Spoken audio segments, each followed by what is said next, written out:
Attack. It feels like I've been talking to myself again, but it's the only way you're ever gonna learn. You look back and it's all in the past. I'm dwelling on the thoughts I cannot say to you.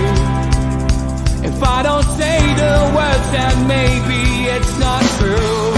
And it feels alright when they come and say to you. Good afternoon, welcome to NUFC Matters with me, Steve Wraith. I'm joined by Liam Kennedy, a little bit late because me and him had conflicting diaries yesterday is the best way to describe it. Of course, Liam was playing at St James's Park. It wasn't a trial for Newcastle United, and I don't know what's happened. He's going to send me some photographs, which I'll share with you later. I'm just doing that now, Program, but first of all, probably not the first time you've been on the holy turf, but what was the occasion and what was the score, and did you score? I don't know whether I really want to go into this too much. It was a bit of a grim affair, to be honest. No, it was good. It was great. It was a amazing chance, and I just want to say a special thank you to everybody in Newcastle United, Lee Marshall, Andrew Lisco, and everyone else who made it possible for around 30 members of the press team across the northeast to be involved in a match like that. It was good fun. We had a great time, and all I'll say is, until you're on it playing an 11-a-side game, you don't really realise how big the pitch is. It was only 30 minutes each way, just a little media team mess around. I've sent you through the team sheet there, Steve, so you might be able to put it up to see who was on each team. One was wearing the second kit, one was wearing the third kit. Again, kindly, the club let me keep those kits, which was an amazing touch. I think they did that for other teams as well. You wouldn't have got that in the Mike Ashley era. And also, it was they put on, a bit of beer and a bit of pizza and stuff for everybody after. That was me, Jordan Cronin, and Dom Skur in the middle there, just in the change room. That's actually the referee's changing room that we were in. The opposition team were in the away dressing room. Home one was kept strictly off bounds, but it was really good. We got the chance to walk out to local hero. That's your team sheet there. We were the media select 11-1. The first. Let's have a look at this. Simon Bird, Jordan Cronin, Chris Conway, Mark Douglas, Pete Graves, Mark Hannon, who of course works at the club, Chris Hunt, Liam Kennedy, number 8. Wow. Andrew Lisgo, Ryan Parrish, Lee Ryder. I've played with Dirty Lee Ryder. Dominic Skur, Miles Starford, Chris Woff, and Colin Young. Oh, get in the old stalwart there, number 15, Colin Young. Media Select 11. Oh, God, John Anderson in goal. No, this wasn't how it was set up. I think that's just alphabetical. So Jeremy Armstrong, who national. Greg Bell, Michael Dix, Keith Downey, of course, from Sky. Luke Edwards, Kieran Kelly, Andy Kerr, God, lacing up the boots again. Lee Marshall, head of media. Andrew Musgrove, Tom Nipper, the man who makes the wonderful videos at Newcastle United these days. Simon O'Rourke, wow, Sunderland fan, big Sunderland fan, but all-round good egg, Simon, good pal of mine. Yeah, good to see him. Andy Sixsmith, who has probably become my most interesting journalist of all time in the press conferences. I think he's built up a little bit of banter, I think, like Jordan has with Eddie Howe. He's good. Razor, of course, solid and effective Razor. And Scott Wilson, another well-known name. Referee Osgood, not the Peter Osgood, is it? Yeah, and, yeah, Peter Osgood, yeah, it was. Really, never in the world. Martin Carr and is it Lee May? Yes. Getting the right. It's a proper, like, it's an eye test. This match sponsor NUFC.co.uk, ball sponsor NUFC TV, kit sponsor courtesy of Ray Thompson NUFC Kitman. Fantastic bit of history that there, then, mate. I've played on the pitch a couple of times, but never had my name on the team sheet. So you've definitely got one ahead of me there, Liam. Yeah, so, really special day. I'll reveal it was 8-2 to the other team, to the second 11 named there. Tom, special mention for Tom Nittler, who was an absolute star of the show. We decided to play 3 at the back from the off with myself, Mark Douglas, and Simon Bird, who again was a star, one of the stars of the game himself. Simon, really cultured central defender, keep dropping into midfield as well. But yeah, we decided, and Tom Nittler decided, Lee Marshall and Tom Nittler at times decided to really go at the gaps down the outside of our back 3, and it was carnage. It was absolute carnage. The pace did fall in the first half. It was I think it was 5-1 at half time. Then second half eased off. We got a bit more organised, changed a few positions, and managed to create some chances. It was a tough afternoon, but it was just incredible. You know, when you're out there, like, yeah, there's little things when you're on the pitch that you don't really notice, like how much the slope is. Yeah, I was running backwards down the slope at the start, and I actually tumbled over, like literally, you know, trying to run full speed. Yeah, it's quite an incredible slope when you're actually on it. So I have special. I really have a feeling for what Dan Byrne goes through on that left hand side as well at times. But yeah, we all had a little penalty shootout as well at the end, and I managed to, at the Gallagher end, I managed to slot mine top left hand corner, and it was quite a special moment. I might try and send you that little video, Steve. I don't know if you can upload videos. I can, mate. Yeah, we can do that. Yeah, and again, like I did that at the Gallagher end. The weekend that Shearer missed the penalty against Wolves, I was filming Goal, the film, and I got a chance to take a penalty against the at the time the guy who was lead actor, who eventually got kicked off and had to remake certain parts of the film. But I scored one at the Gallagher end, straight down the middle, mate. Broke the net. And who scored? Was it Graves? He got both goals, I saw on Twitter. He did, yeah. He got one of them. Was it? One of them was a penalty. The second one in the second half was a penalty. First one was an absolute belter. He scored it from about 25 yards. Yeah, real. He couldn't hit a barn door when he played for Felon. Yeah, no, he was good. He was really good. He played up front. Took the huff a little bit in the second half when things weren't going our way. I think he wanted to be on the winning team rather than the losing team, but it was all good fun. We all had a good laugh and a bit of a drink and things like that after. So I probably would have been a little bit well served if I'd come on last night. So it was probably best to keep it to this afternoon. You tell the truth anyway, Liam, when you're on this program, which is why I end up with a load of questions. Whenever I put out a fishing net for questions for shows, yours are the one that gets the most. And I think that's because people respect your opinion and respect the fact you don't come on and lead us up the garden path. And you've always got an honest answer for an honest question. So we're going to go with the ones on Twitter first. Drew, he says, could you ask, with Newcastle qualifying for Champions League ahead of schedule, will NUFC ramp up plans for stadium extension due to higher ticket demands? So, sorry, summarise that one, Steve, because I was in the middle of sending something as well. All right. Do you think that with us qualifying for the Champions League ahead of schedule, that Newcastle will ramp up plans for stadium extension due to higher ticket demands? No, I think that's going along at a decent speed anyway. I don't think it's going to be something that happens overnight. I think we're talking medium term rather than short term, but it won't be long term. I think we'll see some kind of developments. I kind of want to, I'll use this question in some ways I don't want to dampen expectations, but I will downplay possibly people let things run wild in their mind about the actual size of expansion that probably can be achieved at St. James's Park.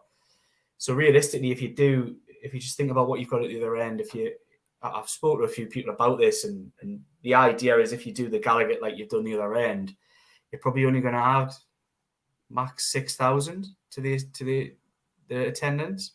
So what's that take you up to nearly 59? I mean, that's probably the first reasonable one. With that, there's going to be an increase in the number of corporate tickets. It won't be in that end. It'll probably be more in the Milburn. So there will be slight changes, but I just want to sort of play it safe with people, because I think there's a lot of people in their mind are sort of sitting saying, oh, how many people would buy tickets? There's, you kind of get them for love nor money. When we extend this stadium, there's going to be suddenly 15,000 more tickets available to fans. That just isn't going to be the case, sadly. And even with the expansion, all of that won't be season tickets, because I know there's an acute awareness within the football club that they don't want St James's Park to become a closed shop. So they see the ratio of season tickets to available tickets to fans without season tickets as slightly balanced unfairly. Hence why when they did the announcements last summer, they didn't make season tickets available. It was almost like it was just basically available to fans. And I think they're acutely aware of that. That they don't want to make St James's Park somewhere where fans who maybe can't afford a season ticket, or newer fans, younger fans who want to be a part of the movement of the football club, don't get the opportunity to at least go to a couple of games a season. So I suspect there might be a balance towards a little bit more corporate and a little bit more general sale tickets. That's the way I would probably see an expansion going, which I actually, in many ways, I don't think you can complain about, because why would you want to make St James's Park a closed shop? Of course, everybody's got self-interest at heart. And if you want to buy a season ticket, you want to get one. You want to make sure you're there every game. But what about the 15,000 other people who might want to go? It's actually quite a balanced approach. I think it's quite clever, and it widens the availability of fans, because you have things like places like at Old Trafford and Chelsea where people literally can't get in. They literally can't get in at all, and it's been that way for 10 years. And I think they're really keen to avoid that kind of thing here. That's my impression of conversations that I've had in the not too recent past. All right, there's the team photo. Right at the front, Liam. I know, I was right in the middle there, yeah. I wasn't much in the middle of play, to be fair, but... To be fair, you've modelled that on Panini sticker album. Very Panini. There's the opposition. They look a lot more... Look, you can just even see... You can see before kickoff, they just look a bit more organised. They look clean. They do. There was a bit of weight carried on our side, like, no doubt about that. I think there's been like some kind of like training camp done by that mob. That's for certain anyway. It's the knee alignment as well. We're a bit ragtag. Yeah. We're a bit all over the place, and they're all perfect. Okay, here it comes. Liam Kennedy scores at the Gallagher end.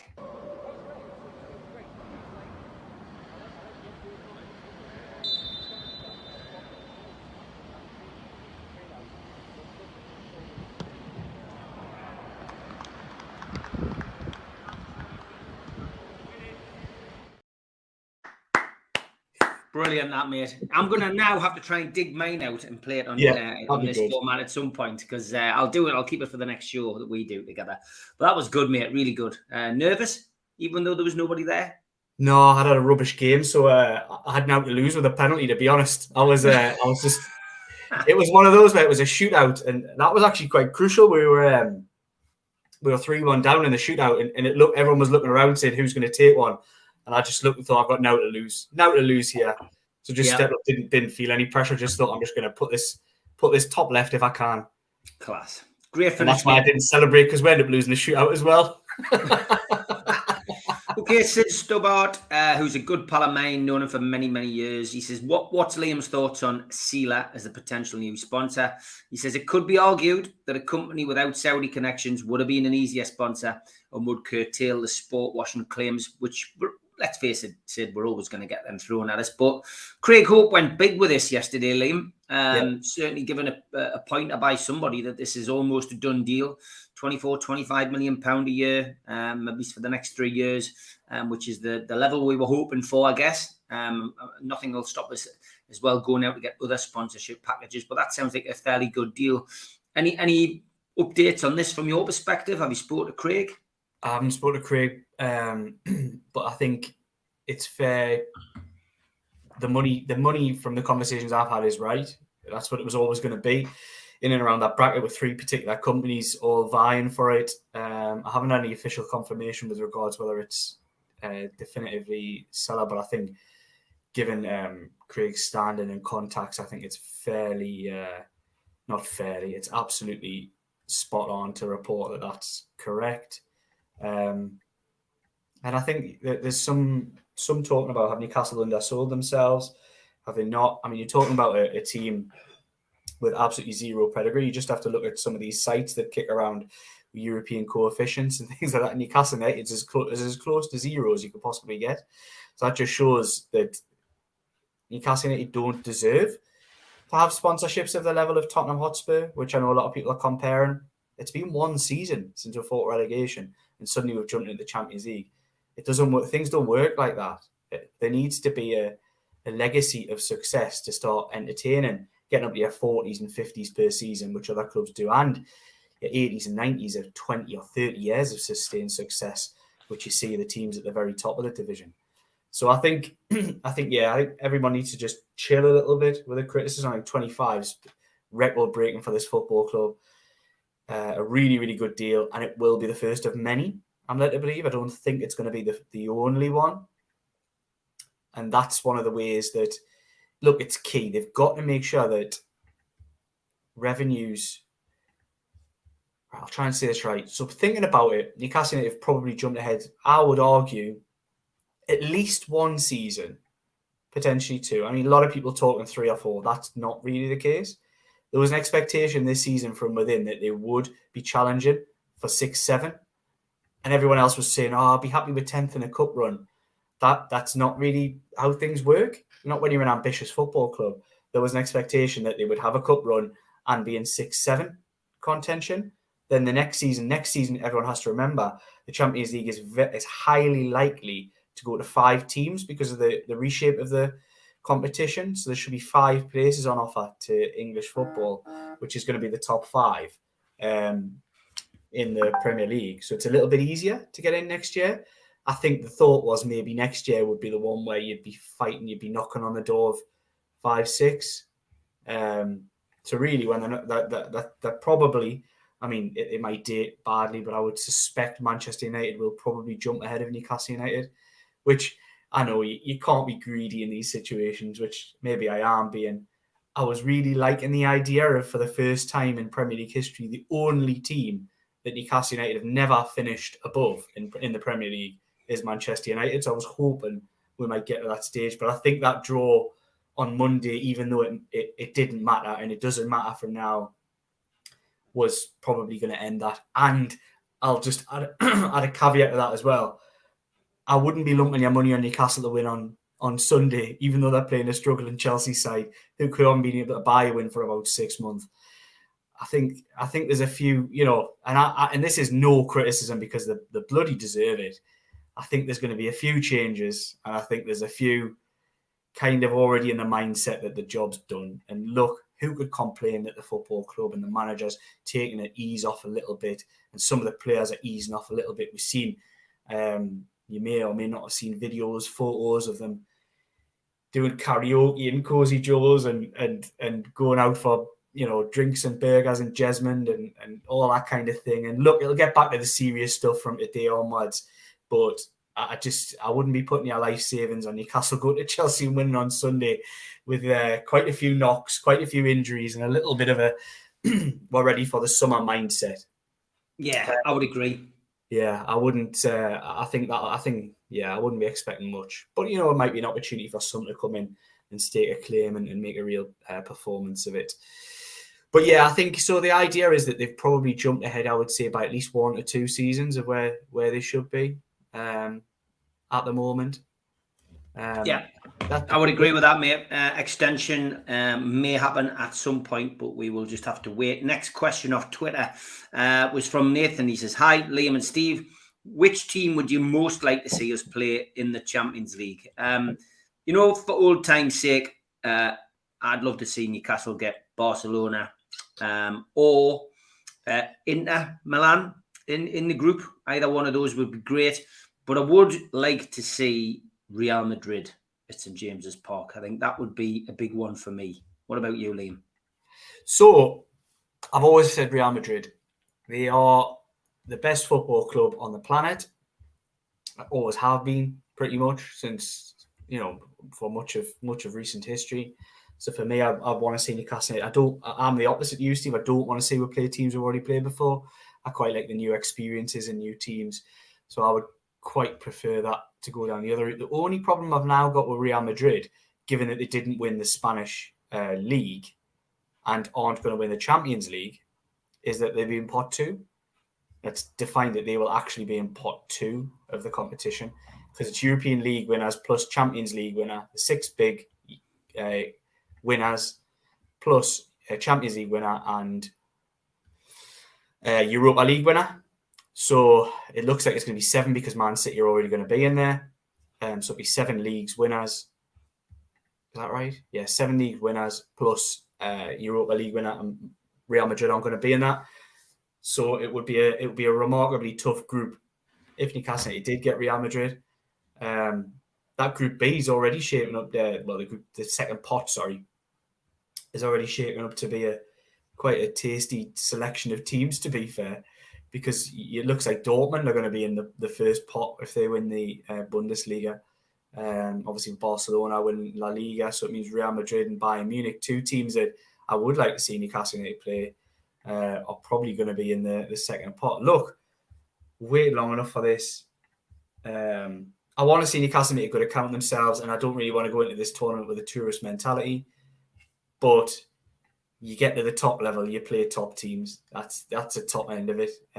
Unless you're Leicester, who got into it the last team outside of the Big Six, or supposed Big Six, soon to be deposed Big Six. And Leicester basically got a Europa League group in the Champions League, remarkably. And I wouldn't want that either. I wouldn't want to get there and end up getting, I wouldn't, because Feyenoord are likely to be in pot 1 now as well with the Eredivisie title. So I wouldn't want to see, Feyenoord and 2 other poor teams or lesser names. I do want to see a couple of good games and another more winnable one. Yeah. For me, Real Madrid coming to St James's Park will be fascinating. Just got to enjoy it. And I think what we've got to remember is, well, Newcastle are the unknown quantity in the Champions League this season. They go into the tournament with nothing to fear, but also with everything to prove. I genuinely think that it's a European journey which will bring some surprises. And, even in the past, we went into the competition and lost all our first 3 group games, but then went on to qualify for the later stages by winning the next 3. So, it's just going to be exciting. I think all of us will be in the same boat. We're not, we can't wait to be at St James's Park and hear the Champions League music playing again. It'll be very, very special, and the players have deserved that. And, for me, exciting times ahead. Okay, let's go into the questions in the chat now. And lots of people, of course, want to know, sponsors and new players and stuff. We'll get to that in a second. Mr. Anderson, will be the last question on the game yesterday. What rating would you give yourself, Liam, for yesterday's game? 2. At least you're honest, you see. I said this to Jordan and Dom, and I thought I was being a bit unkind on myself. But yeah, I'd give myself 2. I tell you what, out of the 3 of us guys who played, I tell you what, special shout to Miles as well. Miles started on the bench, came on. Did a fantastic job. Played right wing back, then left wing back, and switched back to the right when he got a bit knackered of running after Tom Nipper, who I compared to Jacob Murphy with a lot more end product. He was very, very good. But yeah, it was a great game. I'll give myself 2, maybe 3 at a push.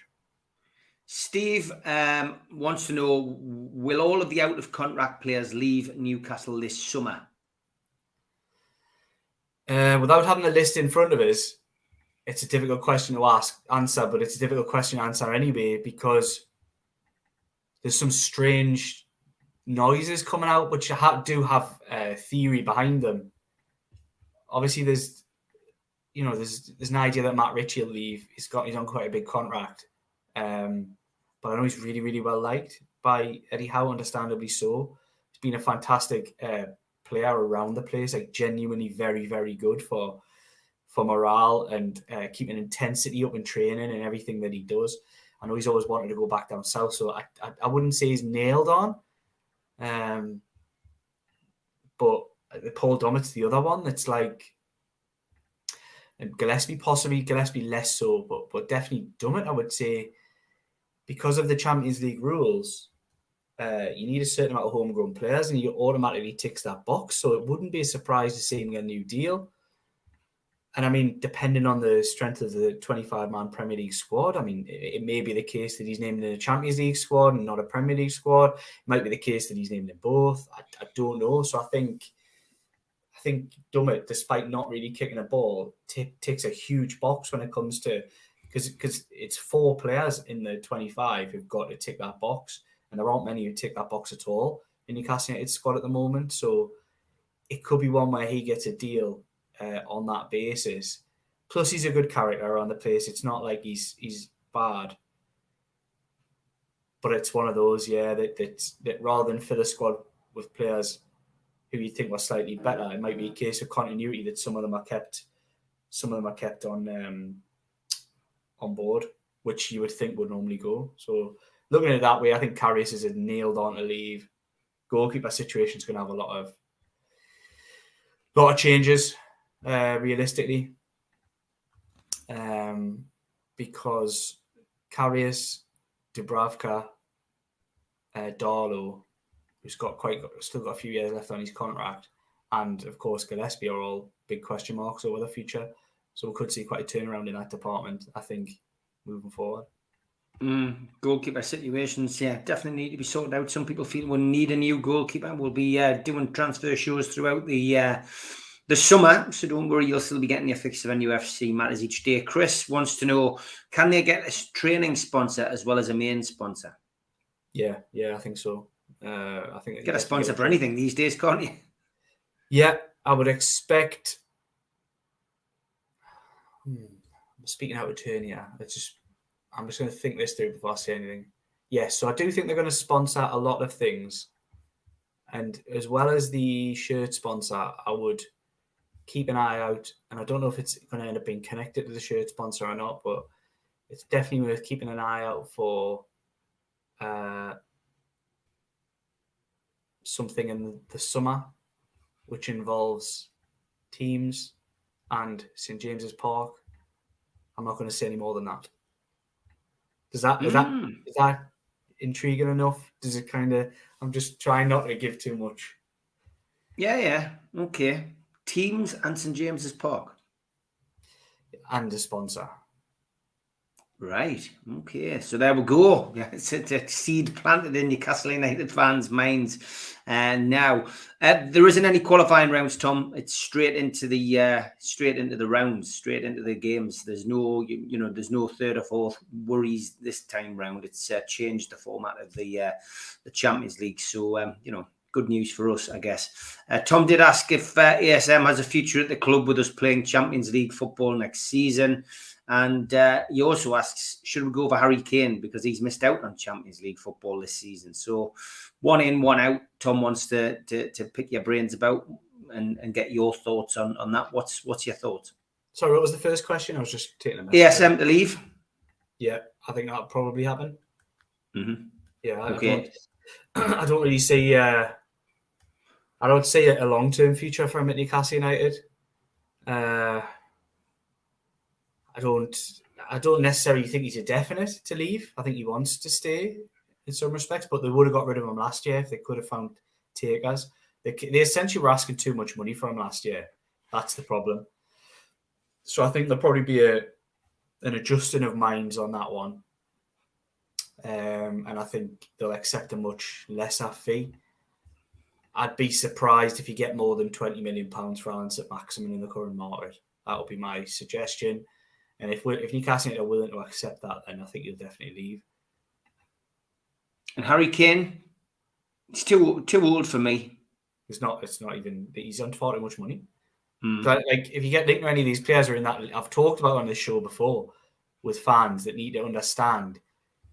So I talked about the idea when Raheem Sterling was leaving Manchester City, there was probably only a select band of 3 or 4 football clubs on the planet who could afford his wages, even if he took a reduction. Harry Kane is when he leaves Tottenham Hotspur, will jump into that bracket. He would be one of the players that can only sign for a select 3 or 4 football clubs on the planet. And that won't be Newcastle United. Okay, halfway through the show, time for the ads.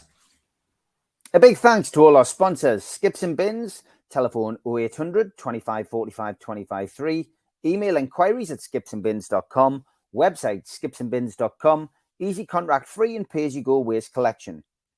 A big thanks to Mr. Vicky's sauces, which are handmade in Cumbria. You can find them at their website, mrvickies.co.uk. If you want to place an order, call 01768 210 102 or email info@mrvickies.co.uk. A big thanks to Media Arts for all the help with the video side of things, and at qtechshop.co.uk, the makers of pool tables and snooker tables in Wallsend, Newcastle, and the guys who run our website, NUFCmatters.com. If you like the channel, please hit the like underneath the video. It helps us grow. And click share and share to your other social media. If you want to help us financially, please click join. And there's a range of different packages, and it explains how you can do that. If you want to become a cult member and receive these goodies, a scarf, a pen, and a cup, and a membership card, and entry into the monthly draw, for a one-off fee of £25, simply go to nufcmatters.com and find cult membership. If you've got a smartphone, put it over this QR code now. It'll take you straight there. We're also available as a podcast on iTunes, Spotify, and other podcast providers. And we also support the food bank on this channel. The Matchday Bucket helps you donate virtually. Go to nufcfansfoodbank.co.uk to find out more. We've got some events coming up over the course of the next 12 months. An evening with John Anderson takes place at the Tynemouth Surf Cafe. Only limited tickets available. 13th of June. Go to their website to buy tickets. Bend it like Bobby. Cometh the hour, cometh the man. And just after the hour, the man did cometh at the double, as it was time to bend it like Bobby. It's a comedy play. It's a rehearsed reading by Jim Orr.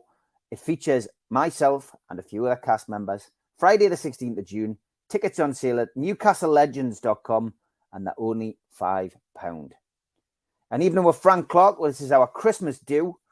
Thursday, December the 7th. Tickets are £15 from nufcmatters.com at the Tyneside Irish Centre. And a big one for the new year, January the 25th. Keegan, Waddle and Beardsley and special guests back together, the class of 1984, at the Tyne Theatre and Opera House on Westgate Road. Tickets available direct from the venue. If you like T-shirts and you want a few for the summer, get yourself to nufcmatters.com. The Isaac T-shirt is proven very popular. Okay, BT, I said, will Eddie be the first English manager to win the Premier League by taking Newcastle to the top, or is he one to take them on the journey? So it's a big question, isn't it? I mean, we've overachieved this year. We're ahead of schedule. Let's say next season, hypothetically, we don't finish in the top 4. We miss out on Champions League. Don't go on a cup run to Wembley. Top 5. Oh, yeah. It's going to put them under pressure, isn't it? Are we going to have our Manchester City moment next year or the year after? It's. You think the club will stick by him? Absolutely, yeah. I think the club are over the moon with what he's achieved. I think it would take a drastic turn around in fortunes for them to doubt that. He's very, very popular with everybody at the football club. Really popular with the people making the football decisions on a day-to-day basis. I think it's massively exceeded expectations, overachieved last year. I've done exactly the same this year.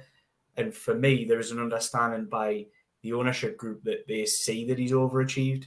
So I think if they dip down to levels that they thought, that they go back to the trajectory that they thought they were going to be on, there's no way that Eddie Howe will be getting taken anywhere. He's going to be given the opportunity to grow with the football club and achieve with the football club, and I think he's earned that. Yeah, I agree. I think there'll be no rash decisions. I don't think Eddie's going to have a Mark Hughes moment. I think he will be given the time. I think he's earned the respect of the owners. What you've got to 100%. remember as well, Steve, is that speak to people who are at the football club, and you know it, and I know it, because we spent time with them privately. And there was an idea that the most, me personally, having worked in the industry, around 15 years, the most meticulous person and manager, calculated, I'd ever come across was Rafa Benitez. And already last summer, I was speaking with a lot of people around the football club who were there when Rafa Benitez was there compared to Eddie Howe. And they were telling me, if you thought Rafa Benitez was detailed and meticulous, then you want to really know about what Eddie Howe has been doing. So I think there is a lot of respect there. This isn't done by accident. You talk about the Mark Hughes moment. I think Mark Hughes was ever that type of manager. And we're talking a different age altogether. This isn't done by accident, this achievement. This is done by hard work. The guy gives himself the edge by getting in every day at 6 a.m. There is another manager in the Premier League who does that, and he's the last person to leave.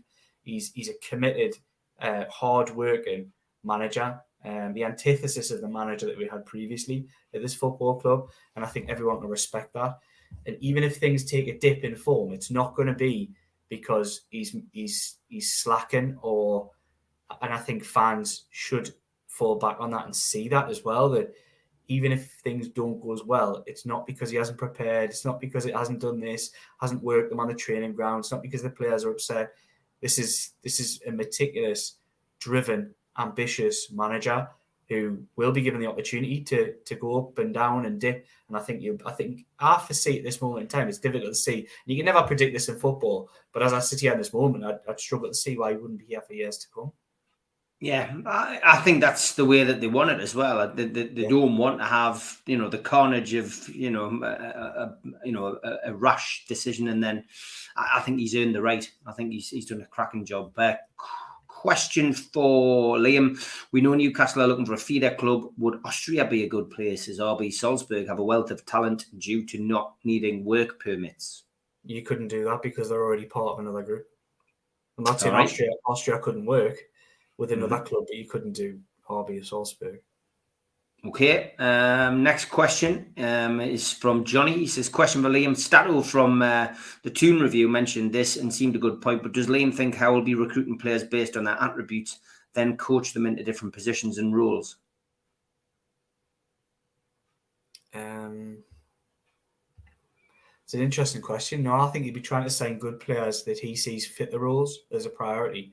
I don't think you'll want to be going into a Premier League season with the Champions League's only 6 weeks out, trying to mould footballers into new positions. So no, I think the priority will be on signing players who he believes can influence and improve the team immediately rather than long-term projects. Yeah, he's going to want players who are going to hit the ground running. I think he's already, said that as well in a lot of these press conferences. That they're looking for players who, have Premier League experience. He doesn't want to be coaching players into those roles. Chris is worried about the budget. He says, Eddie has said we don't have a big budget. So how can we go into the Champions League with a lack of quality in midfield and missing a wide forward who can score?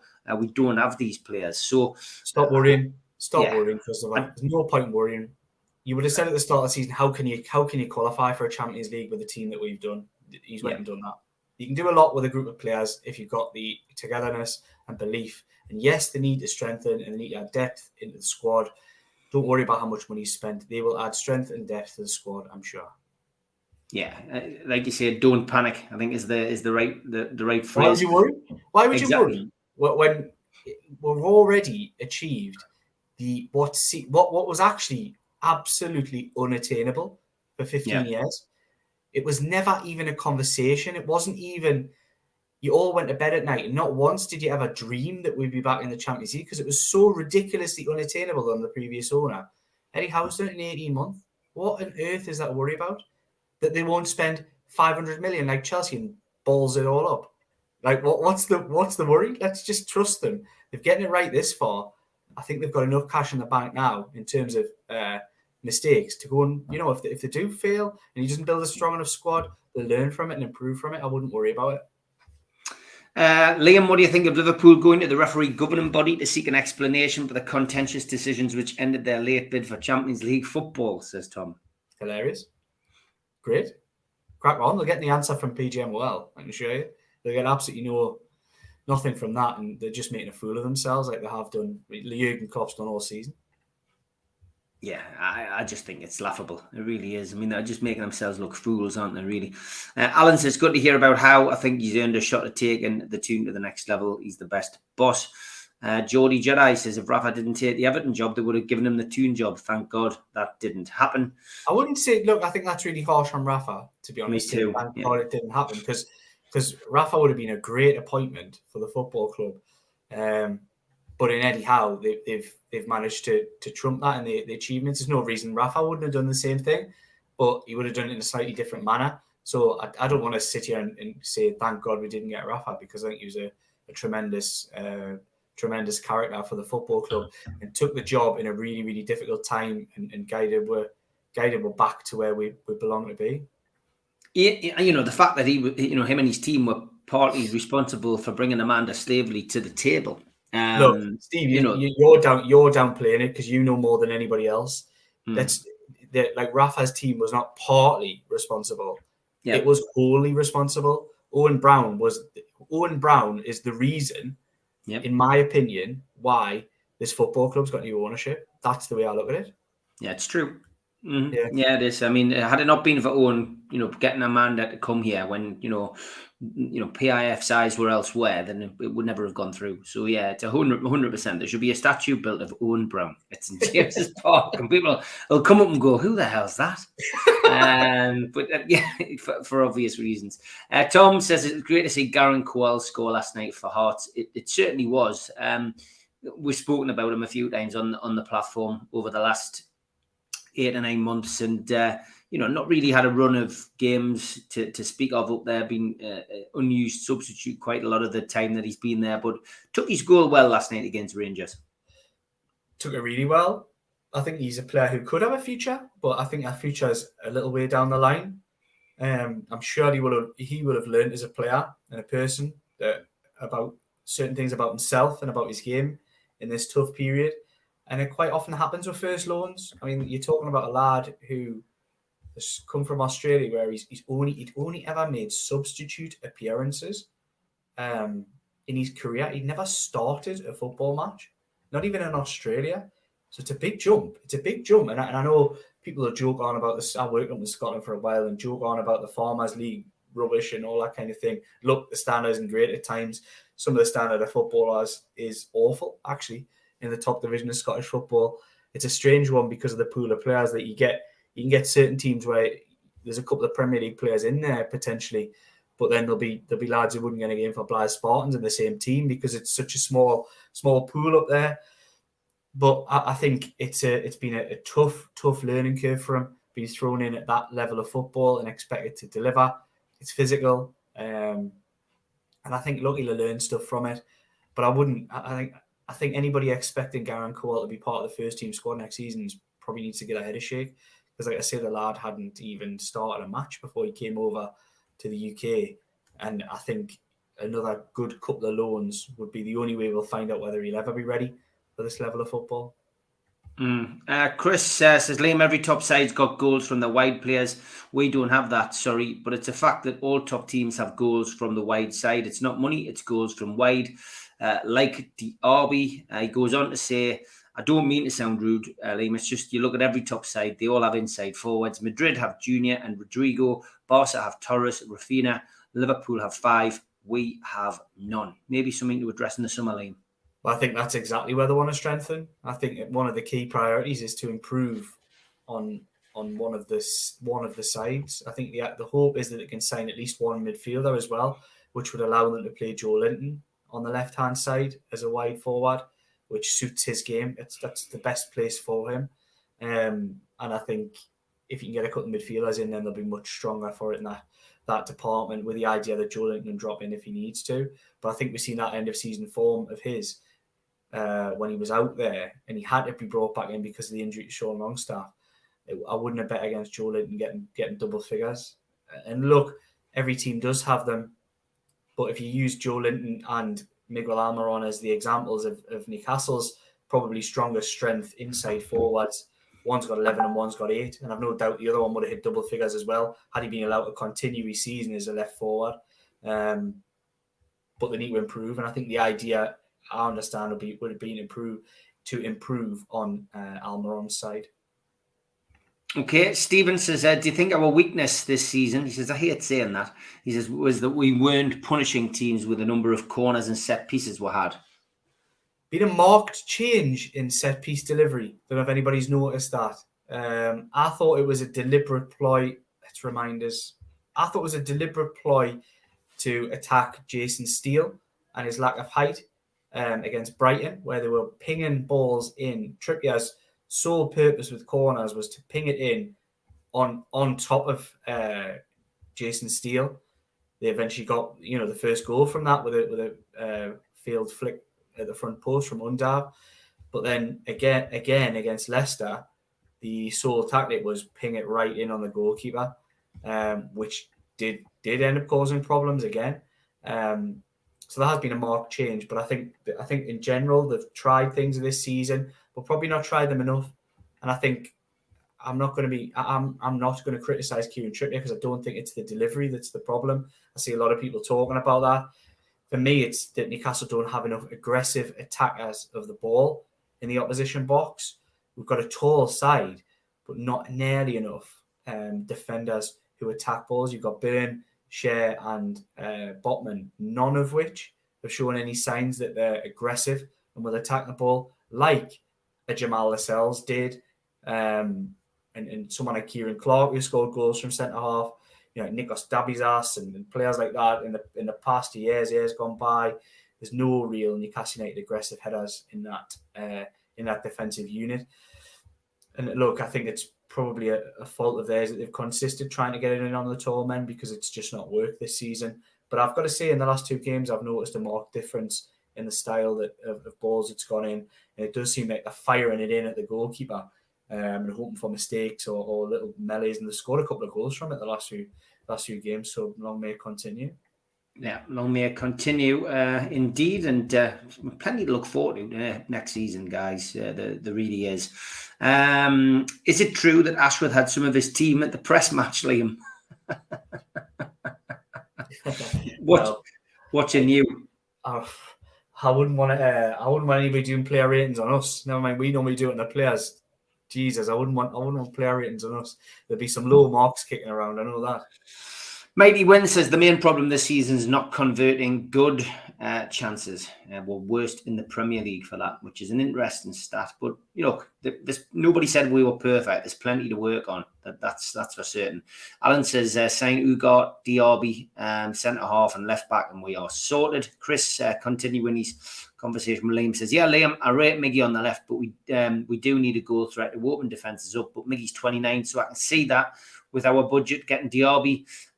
Even Sabozli, he can play number 10, centre midfield, and lethal. So yeah, lots of opinions, lots of ideas. We'll come to that in a second. Tom, sure they mean business. Rice and Kane. This is the Mighty Win. Doesn't want Kane. Liam Share takes a good hiding in every game. It's all just silliness. Like, I know people are having fun with it, but make sure it is just fun, because I feel like when these names get mentioned, it almost like influences some fans to start believing that that's the level Newcastle United are on. They're a million miles away from that at the moment. There's no chance those deals could even come into thoughts this summer. It just doesn't happen. I mean, Declan Rice leaves, for example, West Ham, and gets the option to sign a contract at Manchester United on 300k a week. Newcastle United will not get even close to competing with that, and shouldn't either, because it has a massive knock-on effect on one of the big strengths that Newcastle have had this season, is the unity. Why would you want to upset like Applecott by throwing in there a couple of 300 grand a week players?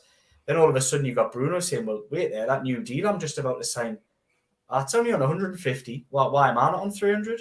Just causes problems. And I think let's let it be a little bit more organic. We're a little bit further ahead of the schedule than what we were, and everybody gets impatient and wants success instantly, but just enjoy the ride. It's going to be a long ride, so strap yourselves in.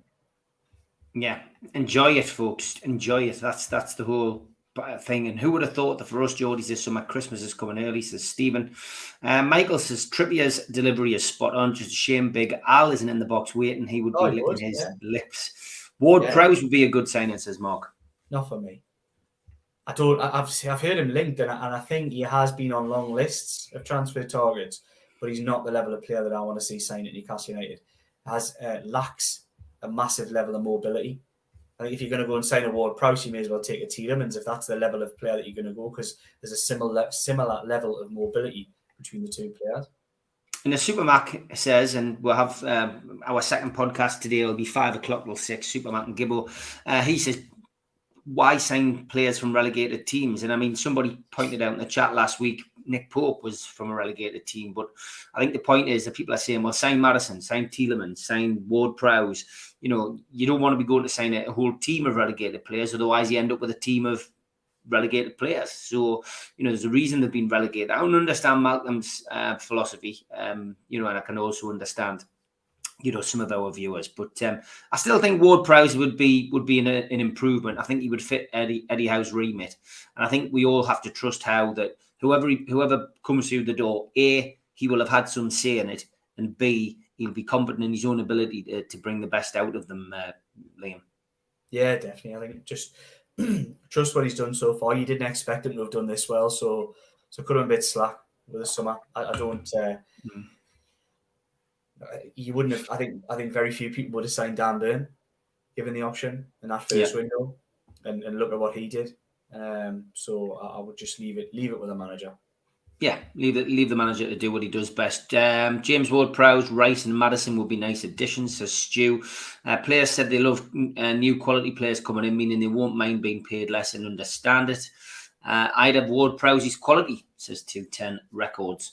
Chris says he'd love to see Newcastle sign Kefram Thuram. Yes, he's injured, but he's just hit French squad and he's at Nice, where we got Saint. He's 6.3 and decent centre defensive midfielder to free Bruno. And Trulls doesn't think we will bring anyone in over the 150k a week mark, which I can understand because we do have a wage structure. It's going to have to be broken at some point. Whether this summer's too early to do that, I don't know. It's not about breaking the wage structure. It's more about making it more organic. So it grows with the growth of the football club. You can't suddenly, when you've got, you know, a mix of squad with some on 30 grand, some on 60 grand, some on 300 grand, and some on 100 grand, when you know, a lot of them play an equal part in the team, it doesn't work. It doesn't work for Unity no matter what the players, as a previous comment had said. It doesn't work. You will still get egos knocking on doors, and you don't want to create that. So I think it will grow with time, and Newcastle United will be in those brackets in you know, I'm not going to put a time scale on it, but in the future they will be in those brackets. I've got no doubt about it. But at this stage, with revenues still massively depressed compared to a lot of teams in the Premier League, I think it's going to be quite some time probably before you see Newcastle United signing players on those kind of figures. Yeah, I mean it's slowly catch the monkey with Newcastle at the moment. They've got a plan. They're going to stick to it. Afternoon, lads. I'd love to see us go for Alphonso Davies at left back and Rice centre midfield and Diaby on the wing. They would be great signings. Yeah, again, just Newcastle. There would be great signings. Look, so would absolutely incredible signings, and so would Lionel Messi for the final year of his career. It would be an unbelievable signing, but it's just pie in the sky stuff. It's pointless. Yeah. When you say it like that, I think that's what we all accept. We've got to keep our feet on the ground. Any incoming players will always be improved once they've gone through edification. That's going to become a word that. And these other clubs are paying 200, 300, 400, 500 grand a week. We're doing it on the cheap so far, says Geordie Jedi. Because we haven't got the money. Because the football club doesn't make anywhere near the same amount of money that Tottenham Hotspur does. Doesn't make anywhere close to the same amount of money that Manchester United does. Anywhere close to the same amount of money that Chelsea does and all these other teams. It will take time. Things don't happen overnight. Yeah, I honestly think James Ward-Prowse is too old, 29 soon, and apart from free kicks, I don't think he can keep up. Again, Chris. You bring James Ward-Prowse in. He has just because I've seen a lot of support from him in these comments. Put James Ward-Prowse in. Who do you put James Ward-Prowse in ahead of? There's actually probably very few footballers in the Premier League got the engine and energy of Sean Longstaff? Do you put him in for Sean Longstaff and expect a 29-year-old James Ward-Prowse to smash defenders and midfielders with this ridiculous high press at times? It just isn't going to happen. You've got to sign players for the system and the way they want to play. And for me, I just don't think James Ward-Prowse fits. But look, you say the edification idea. They might sign James Ward-Prowse and he might come in and Eddie Howe might find it a perfect role for him and move a few little things around, and it might be absolutely brilliant, the best thing you've ever done. But I just don't, for me personally, I've seen enough of James Ward-Prowse this season. They've played Newcastle 4 times. I've been at every game, and I'm just not, I do not see any way, shape or form how he fits into this current team. How much do you realistically think we'll spend, says Buster Blood Vessel? If I had to have a guess, I would say they'll probably spend between 150 to 200. Yeah, I would agree. I don't think we'll spend more than that, but I agree. And if the price is right, that's what it's all about, really. If they can improve, if that only signs them 3 players, that's fine. If they sign, if that spreads across 6 players, I'm not sure. It's just going to be the right players at the right price. Mm-hmm. Daft analogy. Messi's the kind of ego we don't need. No, it's not a daft analogy, because I'll say exactly the same thing. I want to sign Declan Rice and I want to sign Harry Kane. Pie in the sky, absolute pie in the sky. So I'll use that analogy and say I'll say exactly the same for Rice and exactly the same for Harry Kane. Pie in the sky. Yeah. And exciting time ahead. You're right.